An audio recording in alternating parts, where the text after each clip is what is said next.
Welcome na naman sa isang episode ng Ninong Tries at sobrang espesyal nitong episode natin ng Ninong Tries na to kasi ako ang namili. Walang budget, pare. Kasi usually, pag sila nagni-Ninong Tries, ibigay ako budget, eto lang Huwag kayong lalagpas ng 700 pesos, ha? Alam nyo naman, kami ng pamilya ko, pumunta sa Dubai, di ba? Kasama ko si Anye, asawa ko, lahat. Binisita namin si Chef JP. Tapos, isa kasi sa mga trip namin talaga, na pamilya, kapag pupunta ibang bansa, mag-grocery doon. So, for the first time, ako ang mamimili para sa Ninong Tries, di ba? So, eto na unahin natin, pare.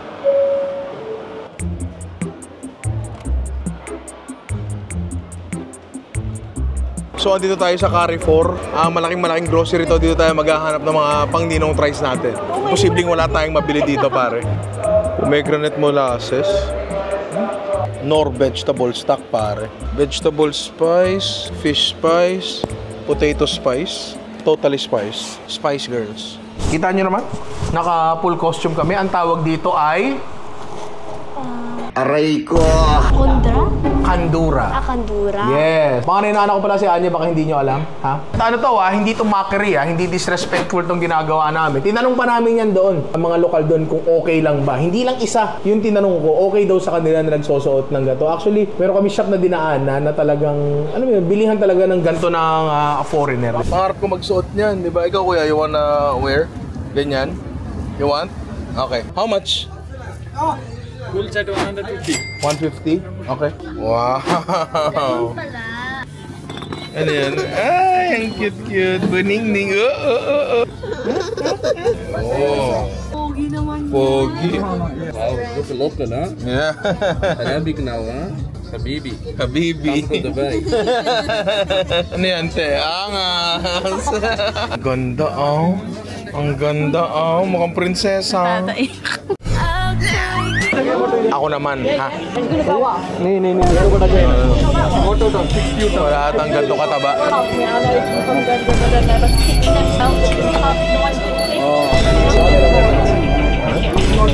No, hindi pa rin. Wala pa rin. Okay pa. Stand up now and face the sun. Okay. Ayan na.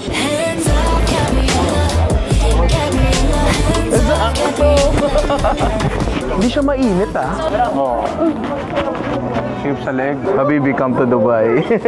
Ang ganda, tsaka komportable siya. Eto na. Siguro ang isa sa mga pinakakilalang bagay sa Dubai ay pistachio tsaka dates. Pagpunta pa lang namin dami na nagbigay ng pistachio. Si Mama Lorna, si Tito Lem. Yan, shoutout pala kay Tito Lem. Pero in recent times, merong isang bago sa Dubai, pare. Eto yon pare. Yung Dubai chocolate. Konting history lang. Ang pinakasikat na Dubai chocolate is yung Fix. Diba? Yun yung nag-viral dati. Ang apparently, na-vlog ni Erwan to, tsaka tropa ni Chef JP to, ang gumawa talaga ng Fix Chocolate ay isang Filipino chef na si Chef Noel. Gumawa na ng sariling brand si Chef Noel, I think kasi eto siya tinan mo yan. Ayun siya Ayan siya. Diba? Feeling ko sariling brand niya to. Binigay sa amin to ni Chef JP. Tikman natin to. Noel Catis. Ayan, tinan mo. Ito muna yung tikman natin kasi in recent memory, ito yung parang pinakakilala sa Dubai. Bago ko pala tikman to, sa bawat kanto na puntahan namin doon, lalo sa mga tourist spot, binibentahan kami ng kunafa. Wait lang pala, para pil na pil natin, magpausok tayo. Isa to sa mga binili ko Akin na yung pausok ko dyan. Mahilig ako sa mga pausok-usok na ganito So ito yung uling niya, kuligin to. Sindihan ko lang muna. Tapos ito yung parang pinaka-insenso. Kahoy lang siya na inuling Ayan So medyo hindi mo kita kapag nagbabaga na siya kasi gold lang yung nakikita mo. So sinindihan ko lang yung ulay. Tapos lalagyan natin itong kahoy na to. Masuusok na yan. Mahilig talaga ako sa mga ganto-ganto. May tinatry pa ako dati mga resin na incenso, ganyan. Pero si Alvin kasi, mosquito man yun Ayaw niya sa office na mga gano'n Sa bawat tourist spot doon, merong nag-aalok. Oh, you want Fix, kunapa chocolate, ganyan.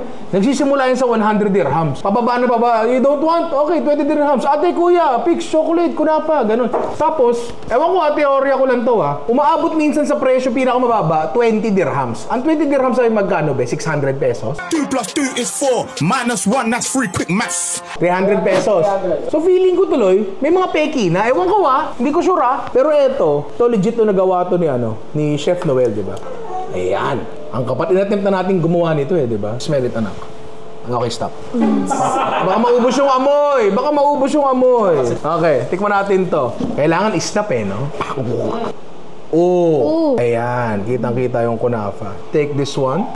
Okay. Paano natin yan maalam? Anya, let us touch our chocolates together. Cheers. The perfect bite. Perfect bite. High quality chocolate, high quality na feeling, wala ka nang hahanapin pa. Masarap to ha, kaya hindi ko pwedeng kainin yung marami to, kunin nyo na to.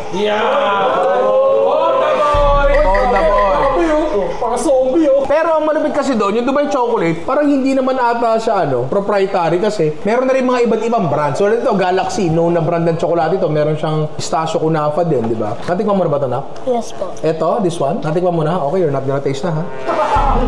Ngayon ito ay individual. Yan. Para kung hindi mo kaya ubusin yung isang bar. Pero ang sarap ng gawa ni Chef Noel, kaya mo ubusin isang upuan eh, di ba? The perfect bite pare. Ito yung commercial version. Kung makikita mo, mas makapal yung tsokolate niya. Mas konti yung kunafa. Not necessarily a bad thing. Alam mo, depende naman sa'yo. Pero ako, I can say, mas masarap yung kay Chef Noel, pare. Isa pang kilala sa Dubai ay dahil nga sa dates sila, mahilig sila sa mga dried fruits. Ang pinaka-paborito kong dried fruits ay figs. Kaya, Siyempre, figs. What is figs in Tagalog? It's vavoy. What happened, Bella?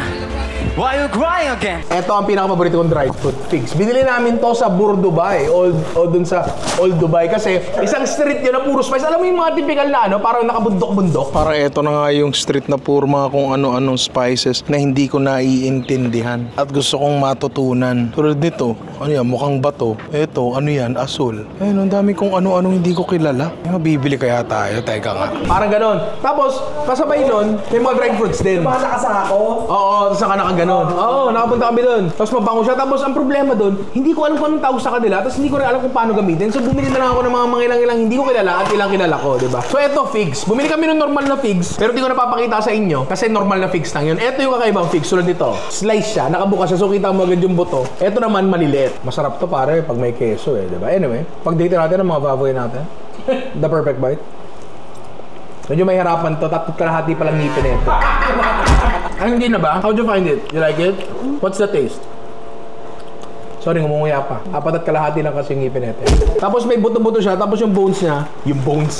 Keratin? Yung seeds niya, nakadagdag sa texture. Try naman natin tong isa. Ang cute nung figs, pero tinan mo. Oo nga. Diba? Saan ka nakatuto? Kakainin po yung laba? Yes, you eat everything. Let's touch our baboys together. The perfect bite. Mas matigas to ng konti. Siguro kasi, mas bawas yung gantong part, yung sa loob, yung malagkit. Pero masarap pa rin siya. Ewan ko, mahilig ako sa ganito eh. Oh, tikpan niya. Meron tayong dates dito. Premium Saudi dates. Nye, kaya ka na dates. Careful feeling ko may buto siya sa loob. Alam naman natin ang lasa ng dates. Ako mahilig ako sa dates. Medyo kasi siya lasang latik. Alam mo, may ganun siyang lasa eh. Don't eat the bones Sorry, the seeds pala. Keratin? Dates. Ngayon, may dalawang klaseng dates. Yung dates na parang gelatin, yung medyo translucent, tsaka eto, yung malagkit. Mas masarap to, mas gusto ko to. Okay din naman yung isa. When you grow up, do you think you will still like dates? Okay. Marami ng klase nito. Meron na may mga palaman na kung ano-ano sa loob. Ang pinakagusto ko nito, yung dates na merong laman na strip ng orange peel. So parang may asim siya ng konti, meron siyang citrusy flavor ng konti. Ang sarap nun. Wala, nakita ko lang, pero alam niyo na naman yan eh. Meron pa tayo yung isang snack pare. Eto, nakita din namin to dun sa Bur Dubai. Tapos ang matindi dun, Pilipino yung nagtitinda. Tapos, ang sabi ni Kuya, nakababayan din, Turkish Delights daw yan. Ano po siya? Cornstarch base. Tignan nga ako. Pomegranate, pistachio. Cranberry po. Ito yung alam kong Turkish Delights. Oo, ito yung alam ko. Ikuha tayo. Alam mo maganda dito sa Dubai, sobrang daming Pilipino na kapag nawawala ka, like ka may mapagtatanungan. Ang maganda dun, kunyari Pilipino ka, pupunta ka sa Dubai. Sigaw ka lang dun. Ganon, sigaw ka dun. Kabayan, may titingin sa'yo. Tapos pwede ka na magtanong sa kanila kasi malamang hindi turista yun. Yun ay lokal na dun, na nagtatrabaho dun, di ba? Tapos magtatanong ka na lang dun. Tulad nito. Kasi may nakita ako dun, ito ay Turkish Delight. Ito yung, sa Wizard of Oz ba yun? Di ko alam. O sa Alice in Wonderland, di ko alam. Narnia? Sa Narnia. Turkish Delights, ito basically ay asukal, cornstarch, tsaka pamisa-misa may gelatin. Alam mo, medyo komplikado siyang gawin eh. Local Turkish Delights natin, pre, ay yung pink gulaman, yung balot ng cornstarch. Parang ganun yun, di ba? So, dito tayo nito. Ito isa ay green, may pistachio. The perfect bite, pare. The perfect bite. Hindi ako sanay sa Turkish delight sa marami naka-fold na mani. Pero masarap to ha. Ngayon eto, hindi ako sure ha. Parang yung nasa labas niya ay tsaa. Parang dahon ng tsaa yung nasa labas. O bulaklak. Tikman natin. Parang ito yung dahon niya yung nasa labas. Ang maganda kasi dito, yung Turkish delight siya pwede mong timplahan ng kahit ano. Yung coating sa labas pwedeng kahit ano. Nasa loob ng mga mani-mani pwede rin kahit ano, di ba? Tikman pa natin ito isa. Ito para may coconut. Hati na lang tayo sa isa niya ha. Kasi matamis eh. Cinnamon? Is it cinnamon? Cinnamon tapos coconut yung labas. Masarap ha. Etong isa, bite ka ulit. Yan. Busog ang bata. Hindi ko masyado mawari yung mga lasa nila eh, di ba? Pero eto, tingnan mo. Definitely iba-iba yung lasa nilang lahat. Texture nila, kakaiba-iba din dahil sa manip. Eto lalagyan na to, no? I think nasa 1,000 plus na siya. Medyo may kamahalan. Pero pesos to. Pero kasi nasa tourist spot kami. Di ba? Ando kami sa Bordobay, no? Ikot-ikot kami, ikot-ikot, ganyan. May nakita ako doon, nakabike. Meron dalawang takuri sa likod. Takuri yung pinipindot. Tapos may lumalabas na dalawa, nasa likod ng bike. Karakti. How much? 2 dirhams.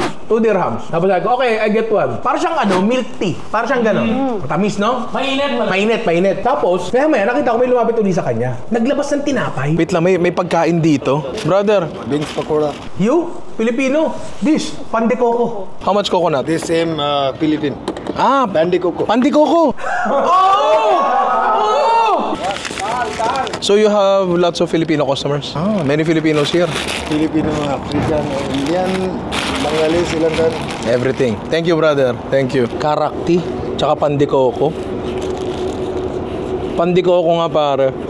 Alam nila. Okay, give me pandikoko. Pucha, pre. Pagkabukas kung ganyan. Pandikoko nga talaga. Walang pinagkaiba. Ganun ka-integrated yung kultura natin sa kultura nila. Ang dahil kasi talagang Pilipino doon. Okay. Ngayon, etong dalawang to, nabili namin to sa Carrefour. Oo, yun daw yung grocery doon. Oo. So, etong isa, matagal na natin ginagamit to.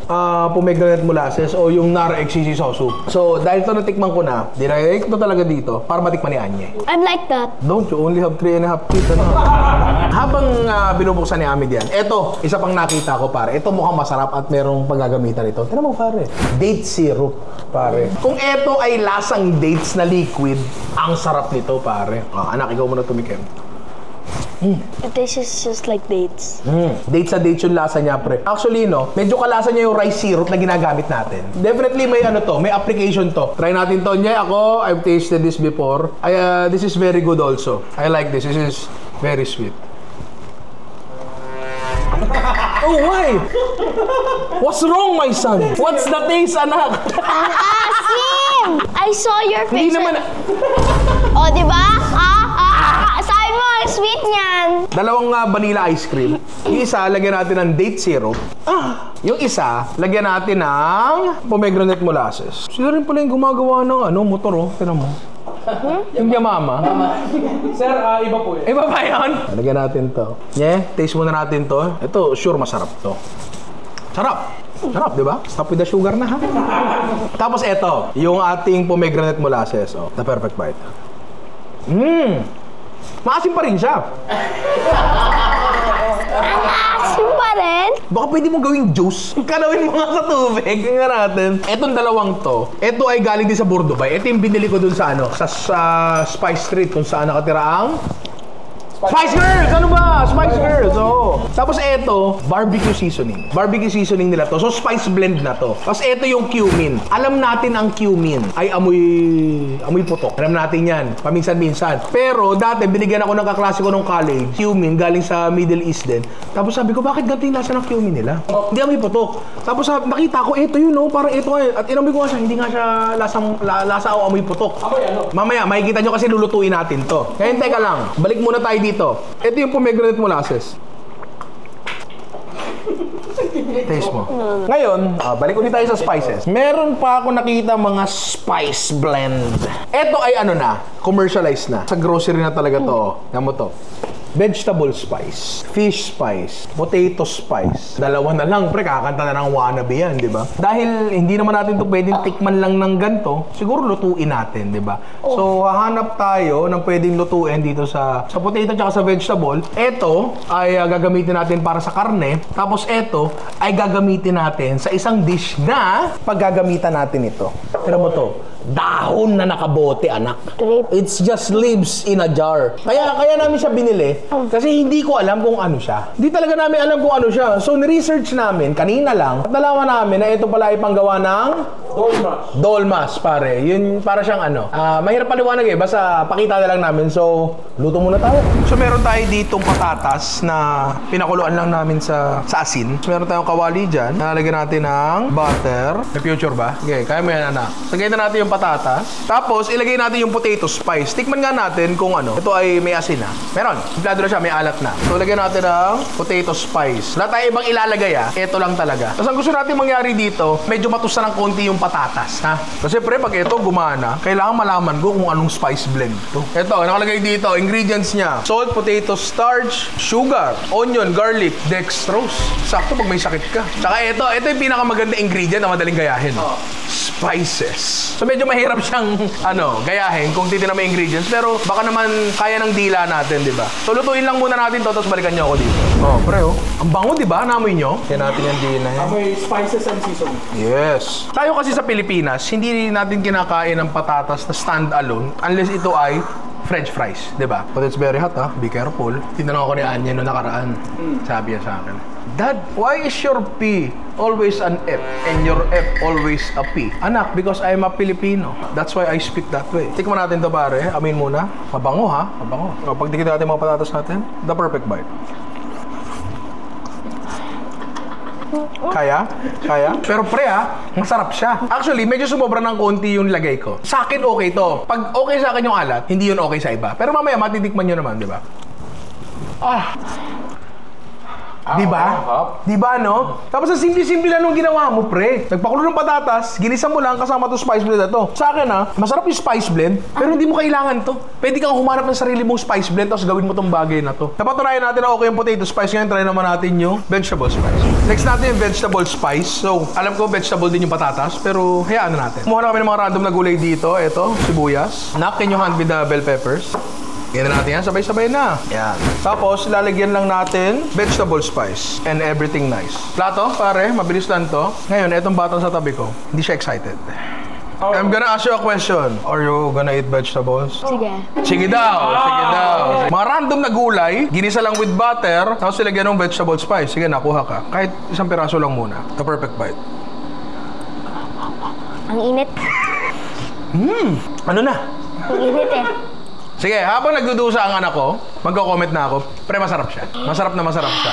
Matamis yung carrots, matamis yung sibuyas, malutong pa yung bell pepper tsaka carrots, diba? Tapos yung spice niya, ang galing eh. Like, wala namang konsepto sa atin ng ganito eh. Kasi ang Pilipino, hindi naman tayo mas spice kumain, diba? Ang spice na ginagamit na natin, paminta lang eh. Bakit hindi natin i-employ mga ganitong bagay? Kasi ang mga spices, nabibili na lang naman dyan ngayon eh. Diba? So, gawa kayo ng sarili natin spice blend, tapos gamitin nyo sa mga lutuin nyo, diba? Actually, pre, yung garam masala, if I'm not mistaken, ang garam masala, Indian to, diba? Ang garam masala ay parang adobo in the sense about household, diba iba?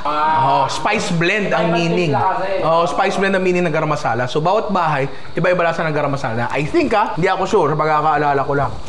George, ano ito? Wala, hindi mainit. Okay, di ba? Okay. Yeah, you're finished shopping. How's it? You like it? One more? Gamit natin to, pre. Yung fish spice.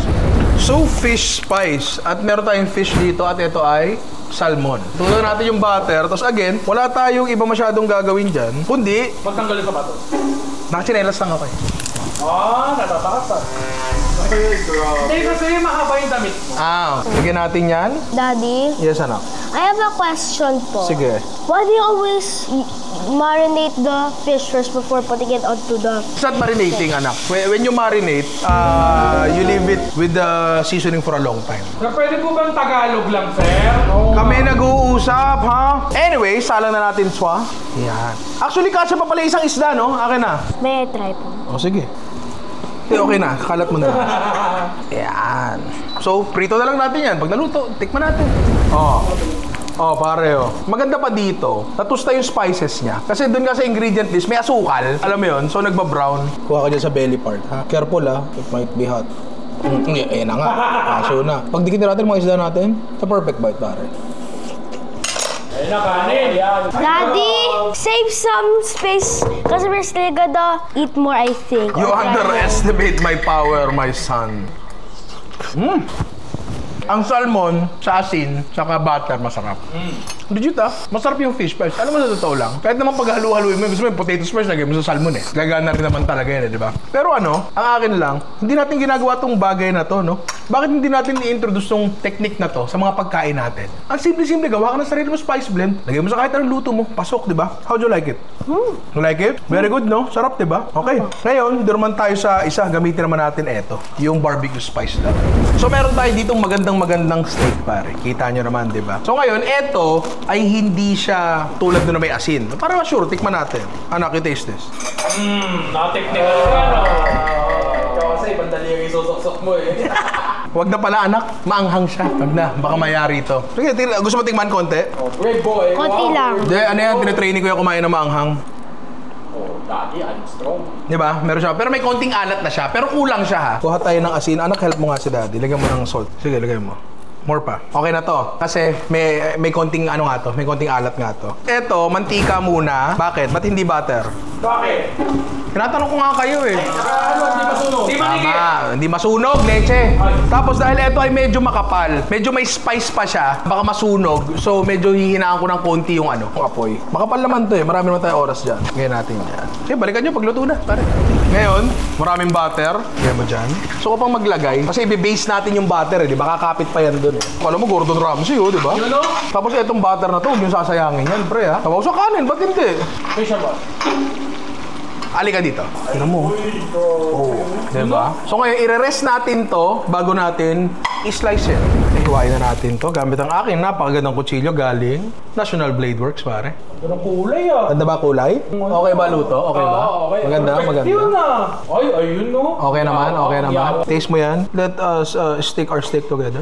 The perfect bite. Maganda yung pagkakaluto niya. Pero yung baka mismo, medyo may katigasan. Pero how's the taste? You like it? You like it? Masarap yung timpla. Ito, anak. Taste mo with the fat. Fat is flavor, di ba? George, halika dito. Makatas, no? Masarap yung katas, no? Okay siya, ha? Okay yung timpla. Pwede nyo ilagay ito kahit halimbawa sa tapa or sa chicken, siguro. Okay to. Siyempre, meron pa tayo dito, pare. Ito na sinasabi ko kanina. Yung cumin na hindi amoy putok, di ba? Ngayon, ito, medyo mahaba luto to, kaya patuloy na natin. Ngayon, gagamitin nga natin to, yung cumin na to. Tapos, gagamitin din natin to kasi gagawa nga tayo ng dolma. Ngayon yung dolma, ngayon lang ako magluluto niyan. Hindi talaga ako familiar dyan sa dish na yan. Nag-search ako, may mga recipes na ang ginagamit ay rice na nakasoak lang. Kaya may mga gumagamit naman ng cooked rice. So, may kanin dito, ito na lang gamitin natin, di ba? Ngayon, yung palaman niya, ito. Giniling to na baka na merong sibuyas, bawang, kamatis, at, tikman natin kung may asin.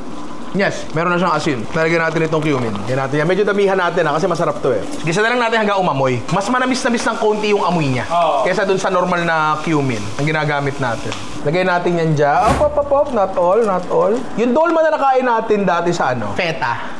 Halos parang walang giniling yun Parang puro kanin siya Nakapatay na to hinahalo ko na lang siya.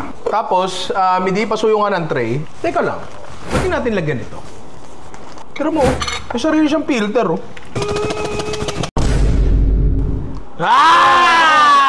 ganun pala. Okay. Kuha tayo isang dahon. Eating Canada. Alat! Baka inuhugasan niya talaga. You don't believe me? Taste this. Try mo. Ayoko yung lang sobrang-sobra. Hindi naman sobra-sobra. Sabi mo. This is acting.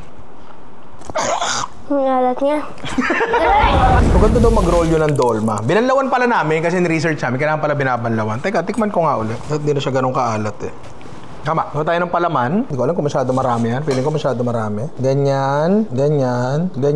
Pwede mong i-roll yun na lang ata ng ganyan. Pangit May nakita ako Ganyan. Ganyan ba yun? Kaganyan mo daw Tapos hihilahin mo. Yan. Hindi mo roll yun. Ayun! Teknologya! Ganun siya. So, hindi pa rin perfecto, pero pwede na, di ba? So, gawin muna namin to, tapos balikan nyo kami dito. So, eto na, naibalot na namin. Hindi perfecto, pero pwede na. Tapos sa mga recipe na nakita ko, chicken stock daw ang gagamitin nila. Pero tayo, tubig lang ang ilalagay natin. Oo, tapos gagamitan natin ng Knorr vegetable cubes. Pare. Diba? Cubes nga ba to? Cubes nga! Ito yung itsura niya, May batik-batik siya, hindi siya makinis, hindi siya plain. Dito ba chocolate yan, sir? Oy! Malasa siya. So, kalat natin dyan. Madidissolve na mamaya Yan. Nagdala ko pa ng tubig. Yan. Pakukuloyin lang natin yan. Hinaan. Tatakpan. Tapos, hanggang, hindi ko alam gano'ng katagal. Check na lang natin. Kapag okay na, edi okay na. Pare, ngayon, tikman na natin iba. Meron pa eh. Habang niluluto natin yung dolma natin, meron pa tayong mangilan-ngilan. Pero gusto ko muna i-discuss yung isa na nawawala. Alam mo naman kapag nag-i-impake tapos na kayo mag-impake, may mga nawawalang gamit talaga eh. Meron akong binili. Nandun kami sa isang mall ba yun? Ay, malapit sa seafood market. May nakita ako doon. White honey. Pero dito mga kung ano-anong klaseng honey ata to. Pero dito ako pinaka-na-curious. White honey. Saan ba yung nagtitinda dito? Ayun na, black seed honey. So, feeling ko, honey siya na infused na kung ano. Eto, siguro, infused siya. Pero ito, mountain honey. Hindi ko alam. Hindi ko talaga. Eto, meron pa sila dito. Honeycomb talaga. Pero pinaka-na-curious yung white honey. Parang gusto kong bumili. This one, 40. 40. This is good for calcium. Special flower. Special flower. This is from Kyrgyzstan. Sorry? Kyrgyzstan. Kyrgyzstan. Yeah, this is low area and flower. It become white honey. Okay. This is more calcium, good for bones. This is sweet. Okay. White honey, pare. May ganyan pala. Tapos, bumili ako. Medyo mahal nga yung bili ko dun eh. Hindi na nga makita. Ako rin mismo hinanap ko, di makita. Pero kung makikita namin, lalabas sila sa ibang vlog yun. Yun nga, may mga ilang ba tayo dito? Tulad na lang neto. Ito medyo weird tong bagay na to. Oh, tinan mo oh. Pollen. Ano yan? Tama, I think I'm pollen. Tapos, ano ba to? Kasi pag sinerge ko tong pollen, hindi naman lalabas dito yung sa bubuyog eh. Pero nakalagay dito sa likod, bee pollen is a ball of field-gathered flower pollen packed by worker honeybees and used as the primary food source for the hive. So pagkain daw ng mga bubuyog to. Let's eat insect snacks. Kita nyo ba? Iba-ibang kulay oh. Parang feeds. Ako muna kakain ah. Baka mamaya hindi to okay eh.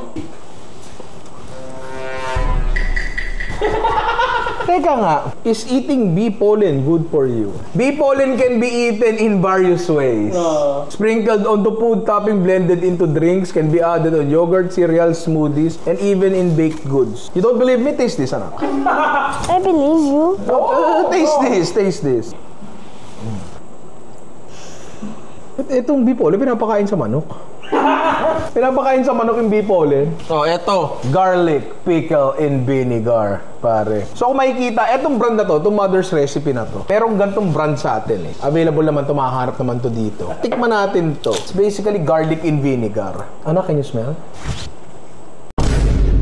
What's the smell? Doesn't smell like suka at all. I smell another type of suka, parang siyang little vomit, I think. Para daw vomit, para daw suka. Manamis-namis ah. Tikman mo niya. Oh, come on. It's slightly sweet. Tuwan-tuwa pa siya. It tastes like garlic. Yun lang talaga siya. Bawang na nasa suka. Yun lang talaga siya. Hindi. Hindi ganun katapang yung bawang. Halika dito, George. Hindi siya matamis, pero hindi siya matapang. Akala ko matapang kasi maliit. Hindi mo. Di ba? Parang wala siyang katapang-tapang na bawang, pero masarap siya kasi mapapapak mo. Di ba, no?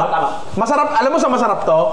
Prito tilapia. Di ba, George, no? Tsaka sa bangus na Bangus. Tama ka. Anye, you know where this is good at? Ice cream. Please get the ice cream. No. Ito ay meron ding brand na to dito sa atin. Plum chutney. Siguro for the lack of better term ay fruit condiment. Parang fruit ketchup. Medyo matamis-tamis yung amoy niya, pero may spices. Di ba you can smell the spices? Parang it's like the one that we ate doon sa Dubai. One of the food, I forgot po. Sige, tikman natin, anak. Pre, mo lasa niya? Para siyang jam. It's like jam with spices. Pero may cumin, ano? You can taste the cumin. Inihaw na karne, masarap to. Inihaw na liempo. Eto hindi ko natitikman. Pero eto ay pink pepper. Pero I don't think eto yung Szechuan peppercorns. Alam ko iba talaga yun eh. Oh, sabi ni Rani, nakita niya daw, try daw sa ice cream. So are you excited? Okay. Parang pag ginagat mo, medyo maanghang. Let's find out. Sige. Ganito nangyari sa kanya. Silipin niyo. Pinatusta ko siya, tapos pinapikpik ko siya, pero hindi siya nagiging crunchy. No? Para siyang makunat na rice pop. Tapos pag inamoy mo, medyo amoy paminta siya ng konti, pero hindi siya ganun katapang. Sabi daw sabi ni Rani Sabi ng internet, ba't ako? Tikman natin. The perfect bite, pare. Para siyang lasang pamintang mahina. Nung nalamigan siya, para siyang lumutong. Narinig mo ba? Narinig mo? So, nagka-texture. Okay, isang piraso. Mahina yung crunch. Mahina yung crunch, diba rinig ni Ian? Ngayon lalagay natin dito sa ice cream. Oo nga. Ang laki ng diferensya, di ba? Kasi pagka pepper, pag kinagat mo, parang spicy siya talaga po. This pepper. Yun. Hindi, pre. Okay lang. Para siyang ano, pre? Para siyang ampaw. Alam mo yung rice pop sa ano? Ay, oo. Di ba? May konting-konting lasa paminta. Konting-konti hahanapin mo pa, pre. Pag nadurog mo na siya. Pero okay. Ayun, nadurog mo na. Pero okay siya, no? I'm sure marami pa ibang application na to. At eto, isa lang to sa mga medyo kakaibang application niya. Okay. Next! Pare, ano yan? Sabi ko, para sigurong scotch bonnet. Ano yung Sili. scotch bonnet? Sili yun. Sili. Parang sili na gaya. Parang bell pepper na maliit. Tapos nakalagay dito, whole patty pans. Tapos sa Rani kanina, sabi mo parang kalabasa? Squash daw. Parang klase ng squash. Tapos ganito daw yung shape niya. Sir, kinakain pa ng ganyan. Hindi ko alam. Hindi ko alam. Kaya nga Ninong tries eh. Ano, hindi naman to Ninong speculate. Ito ay Ninong tries. Uy, yung kababayan. Weird, no? Ngaman ako. Alam mo to, hindi siya kalabasa na starchy, pre. Ayun o, hindi siya nadudurog. Para siyang mushroom, tama ka. Pero masarap Ngayon, tignan mo to. Masarap to, pre. Gusto ko ito rin makatim ng fresh nito.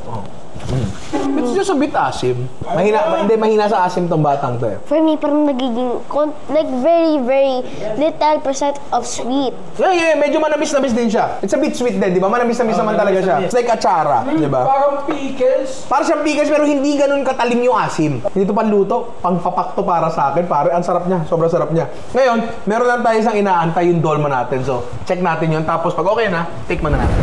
At luto na siya, pare. Yan. Ngayon, yung dolma na nakain namin dati sa feta, malamig. No, parang galing rep. Parang galing rep talaga. Feeling ko, kapag lumamig kasi yung kanin, mas nagiging firm. So eto, baka medyo loose pa to ng konti. Para sa Eminem, di ba? Lose yourself in the music. Ako lang ang kakanta. Ano ba to? Gusto mo nito mag-i-star? So basically, it's like lumpiang dahon na may kanin. Nakakain namin to doon nga sa feta. Parang siyang finger food eh. Kasi nga malamig na siya. Tapos eto, pag ginapa mo siya, medyo buwagag sa loob. Pagka lumamig to, baka mas mag-firm up ng konti. Are you ready to taste? Pare, the perfect bite. Yung dahon, syempre babad siya sa alat. Hinugasan naman kanina, pero feeling ko dapat binababad. May alat pa rin siya. Although hindi sobrang alat. Again, first time namin gawin tong bagay na to. Yung texture ng dahon niya ay hindi parang kangkong. It's not like kangkong anak na na it's parang, it's just melting. You can feel the dahon. And then parang, it's not like when I eat other gulay.